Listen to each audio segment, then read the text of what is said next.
Hey guys, HDvee here and welcome to a brand new video. Today we've got quite a few things to go over. We have some pretty huge hints towards the release date of Pokemon Legends ZA with a few other things to break down as well as a lot of things to get into today. So if you're excited for the video, as always, make sure to drop a like down below. Let's try and hit 500 likes, it really helps out. Leave a comment with your thoughts on anything we cover in today's video. Subscribe if you're brand new, ring the notification bell. With all of that out of the way, let's get into the video and I really hope that you enjoy.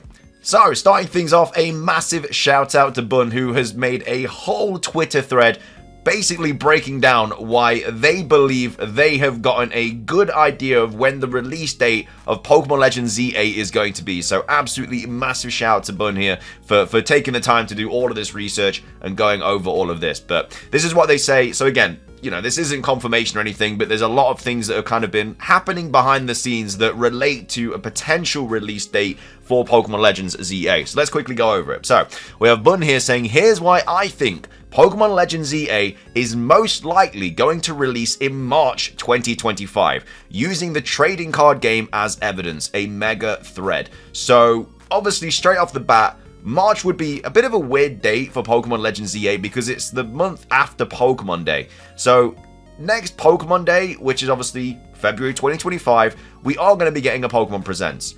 And if Legends ZA has not released by then they're going to be kind of going over more information about Pokemon Legends ZA to obviously promote it for the release date, which would potentially be March.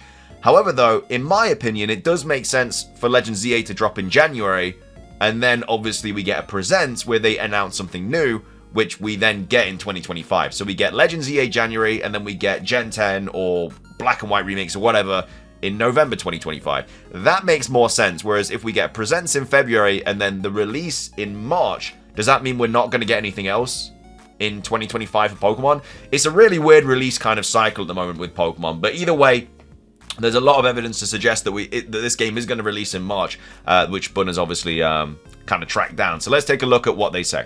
So starting things off, so some basic information on how the TCG set releases work. We normally get a set release around every 3 months, with there being 4 main sets excluding special sets released each year. For this example, I'll be using the Sword and Shield series. So obviously we had Evolving Skies, Lost Origin, Battle Styles, Sword and Shield, Brilliant Stars, Silver Tempest, yada yada yada. So each generation is divided into 3 sections, and like the video games, each generation in the TCG lasts 3 years.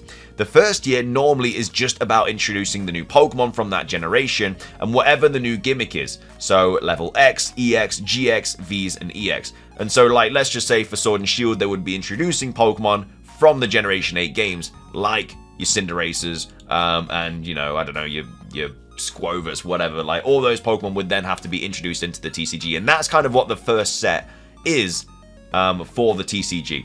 They then go on to say, the second year adds a new classification based on the series' current gimmick, as well as whatever new game came out next. So Auras, Ultra Sun and Ultra Moon, and the expansion passes. The second year would include things like Primal Forms, Ultra Beasts, Battle Styles, Paradox Pokemon, and Ace Specs. So this is what they've usually always done with the TCG. So we get a new generation of TCG every 3 years, just like we do with the games. The first year goes over all of the Pokemon that are obviously in the new generation. The second year goes over like the gimmick and stuff. And then the third year would be the final year of that generation. They would receive 1 more new gimmick to round out the series. So for X and Y, we got Break Evolutions. And again, this is for TCG. This isn't things that happen in the game. Obviously, we don't have Break Evolutions in the game, but this is like special TCG stuff. For Sun and Moon, we got Tag Teams. And then for Sword and Shield, we got V-Stars. So year 1, bringing all the Pokemon into the TCG. Year 2, it's going over the current gimmick, so like Gigantamax or whatever. And then year 3 would be adding one more extra thing to the TCG, like Break Evolutions, Tag Teams, and V-Stars. And that's usually what the case is for the TCG, which obviously has to relate to what the games are, because the cards are about what the game is. You know, Gigantamax was the gimmick in Generation 8, so we then got TCG cards for Gigantamax, like the Rapid Strike Urshifu Gigantamax and stuff like that, if that makes sense. They then go on to say, the Scarlet and Violet series is almost halfway done. We're currently on the 5th set, and in the set's 2nd year.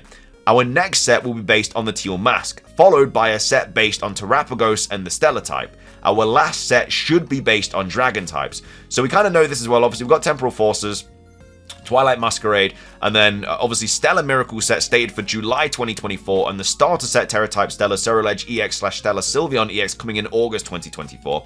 And as well as that, we also got the trademark for Paradise Dragona, hints of a possible new 2024 TCG set. So that's most likely going to be what the last set is in regards to this year for Dragon types. So the start of Scarlet and Violet's last 4 sets should be in February or March of 2025, which of course is around the time that Pokemon Legends EA could actually be releasing.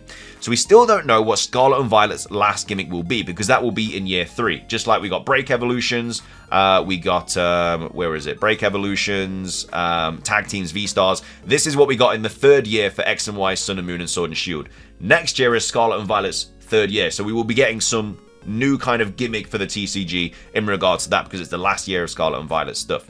They then go on to say the same way V-Stars were based on Legends Arceus, it's safe to assume that their last 4 sets will be based on Legends EA. So Legends EA will probably have to be out by the time that these kind of sets are being made, because obviously it's going to be about Legends EA.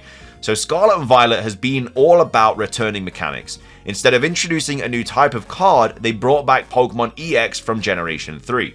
Instead of just focusing on Paradox Pokemon, they brought back Ace specs from Generation 5, which was obviously really cool to see, because some of those cards look really, really nice in the old kind of TCG format, so it's nice to see them back. But as you can see, obviously we got Charizard EX, I believe this is from the Fire Red and Leaf Green TCG set, and of course we got Charizard EX as well.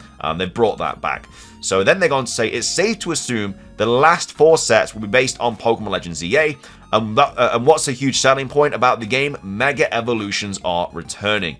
So since Scarlet and Violet is all about returning gimmicks, Mega Evolutions will more than likely be returning to the TCG too. So that is probably going to be what the 3rd year of the TCG is about. It's going to be about Mega Evolutions, which of course is one of the main selling points of Pokemon Legends EA. You know, that's just going to be what everybody's bothered about and stuff. We've already had Mega Evolutions in the past, obviously, Mega Lucario cards, Mega Charizard cards, Mega Rayquaza cards, Mega Mewtwo cards, and because it is all about returning gimmicks in Pokemon Scarlet and Violet, it just makes complete sense for Mega Evolutions to be the kind of 3rd year gimmick for the TCG.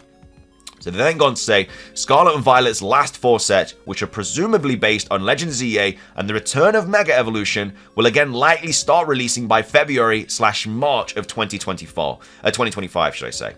Therefore, Pokemon Legends EA releasing early 2025 makes sense given the release schedules of the TCG.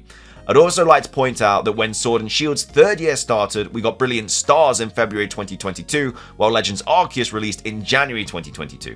So despite not introducing Hisuian Pokemon, this introductory set gave us the brand new V-Star gimmick and focused on Arceus. So a TCG set, which was Brilliant Stars, did focus on Legends Arceus, which of course came out in February 2022, a month after Legends Arceus came out, which was January 2022. So according to the TCG, which again has been right a lot of times in the past, it does look like we are going to be seeing Pokemon Legends EA early 2025. Now, whether that is January, February, or March is still yet to be seen, but the 3rd year of Scarlet and Violet's TCG set is most likely going to go over Legends EA Pokemon, Mega Evolutions, which of course is what Legends EA is about. So massive shout out to Bun there for making those connections, and yeah, I feel a lot more confident that it is going to come out early 2025 now. But we have a few other things to go over as well, so people don't pay enough attention to stuff like this. It's one of the easiest ways to make good predictions and often overlooked. Nice one. The TCG has always followed a similar pattern to the games and highlights all the correct stuff. Plus, tag teams were the greatest format ever. For sure, TCG has a clockwork release schedule that none of the rest of the Pokemon company seems to have, which is why it's smart to watch it, and I'll definitely be paying more attention to it now. It just makes so much sense with the video games in mind. With World's Date set, we'll likely see their next 3rd year gimmick right, possibly those Mega Evolutions, which means we'll probably be seeing news on Legends EA before then, which of course would also be very, very cool. And we also have Osmo saying, definitely thinking February, else they'd have nothing to present on Pokemon Day, as another trailer of Legends EA would be underwhelming, and a trailer for a new game would ruin Pokemon Legends EA's promo cycle. This adds even more coherence for it to release around that time. I'm just thinking that March makes the most sense, especially with the Switch 2 in mind. Legends EA is the only game we know about that's releasing next year, and being a Switch 2 launch title would be huge for both the game and the Switch 2 success. And then to me, it'll first release on the Switch and then re-release on the Switch 2. The Switch 2 already has a rumored 3D Mario as a launch title. That'd work well enough. So yeah, there's a lot of things that kind of go into it, but it does make a lot of sense for it to coming out early 2025 because of this release date kind of schedule for the TCG. So like I say, massive shout out to Bun there for making that connection. And this isn't like some random rumor thing or 4chan thing. This is actual kind of points based on really good evidence, and they've clearly done their research as well. So I would get a little bit more excited about the game potentially coming out early 2025, which makes sense anyway. Like January, February definitely makes sense. Like it can come out late January or early February. Pokemon Presents drops late February, and then we get a new game announced. Because as Osmio said, like it doesn't really make sense to drop in March, because then a trailer in Pokemon Day 2025 for Legends EA would just be underwhelming, and otherwise it'd just kill the promotion of Legends EA if they dropped a different kind of trailer for Gen 10 or something. So I think February, early February or late January, I think is most likely. So if it does drop early Jan or late Jan or early Feb, then we'd probably get the TCG set in March as well, which they could also kind of go into detail about in the Pokemon Day Presents as well. So either way, that's all the kind of release date schedule stuff that I wanted to go over. And again, cannot stress enough, massive shout out to Bun there for kind of making all of these comparisons and stuff like that. Moving on, we have a few other things to quickly go over as well from Soul Silver and also Paper here as well. So Paper made this really cool kind of like connection here. I don't know if I would read too much into it, but it is a really cool kind of connection. So we have Paper here saying, so don't know if anyone has made this connection or if it means anything, but anyone noticed how similar they look. So we have the Gyarados from the Legends ZA trailer with this kind of design, and it's the same design of, so this was a kind of little mini game that you could do in Pokemon X and Y to get EVs on your Pokemon, so effort values on your Pokemon. You would have to pop these balloons with the kind of balls, and if you did it, you would get the EVs on your Pokemon, and it was a way to get, like, you know, if you were going for a physical attacker, it'd be a way to get 252 in attack or 252 in speed or whatever. It's just interesting that they both look the exact same, like the designs of them are both the same. And again, I think it's probably just maybe a coincidence, but it is a really cool kind of little mini connection that I guess you could make, but I don't think it really means anything necessarily. It's just a kind of cool little, yeah, a cool little kind of connection thing. But anyway, shout out to Paper for making that connection. And then finishing things off for today's video, I wanted to quickly go over this legendary thing as well. Now, we covered this in the past about this kind of potential legendary that we might be seeing, or that could have been hinted at in Pokemon X and Y way back when. There could be the A Pokemon in Legends EA. So we have Soul Silver Art saying, breaking down this popular fan theory, could this statue found in the Kalos Pokemon League be the A Legendary? It's kind of shaped like an A after all, in my opinion, probably not though. There's many times in Pokemon where there are statues / art of an ambiguous figure that ends up meaning nothing. It's for the word build, it's for world building. This could just be a statue of a woman holding a sword, with an overall theme of beauty and life, specifically life from Xerneas. Maybe the sword is meant to represent that Xerneas can be used as a weapon too, but she is wearing what is clearly a Xerneas top and is kind of forming an X. The forming of letters here is vague though, because if you watch the video, you'll see that the still image doesn't show that those are actually flowing ribbons behind her, meaning it only makes an X or an A shape at the specific moment of when that screenshot was taken. We also see this statue multiple times, every new Elite Four elevator chamber, and we specifically see it again in Diantha's chamber, but this time the woman isn't wearing the Xerneas top or the ribbons. So there isn't one true depiction of this woman figure. If she was a Pokemon, would she have the Xerneas top with ribbons or not? The other thing it could literally be is if this woman is a legendary, it could just have multiple forms like Zygarde. You know, Zygarde, which is the Z in Pokemon Legends ZA, has the 10% form, the 50% form, the 100% form. Maybe this woman, who is probably the opposite of Zygarde, because Z at the end of the alphabet, A at the beginning, maybe she also has a 10% form, a 50% form, and a 100% form. And maybe the 100% form is this. Maybe the 10% form is one of the different statues or something like that. Anyway, that's just kind of like more food for thought.